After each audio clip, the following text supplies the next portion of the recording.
ডলারের বিপরীতে ইরানি রিয়ালের রেকর্ড দরপতন এবং এর প্রেক্ষিতে উচ্চ মুদ্রাস্ফীতি এবং জীবনযাত্রার ক্রমবর্ধমান ব্যয়ের প্রতিবাদে গত 28 ডিসেম্বর তেহরানের গ্র্যান্ড বাজারে ব্যবসায়ীরা প্রথমে শান্তিপূর্ণ বিক্ষোভ শুরু করেন, কিন্তু এটি দ্রুতই সহিংস রূপ ধারণ করে। পরে এতে যোগ দেয় দেশটির শিক্ষার্থীরাও।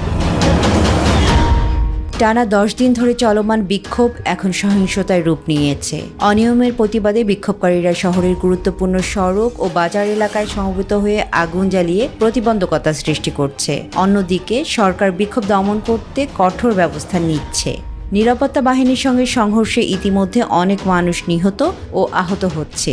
এর সঙ্গে যুক্ত হয়েছে সামাজিক যোগাযোগ মাধ্যম ও ভিডিও শেয়ারিং, যা ইরানি কর্তৃপক্ষ ব্ল্যাক আউট বা ইন্টারনেট বন্ধের মাধ্যমে নিয়ন্ত্রণ করতে চাচ্ছে। এদিকে যুক্তরাষ্ট্রের প্রেসিডেন্ট ট্রাম্প বিক্ষোভের সময় ইরানের পরিস্থিতিকে বড় সমস্যা হিসেবে বর্ণনা করেছেন এবং সতর্ক করেছেন যে প্রয়োজনে সামরিক পদক্ষেপও নিতে পারেন।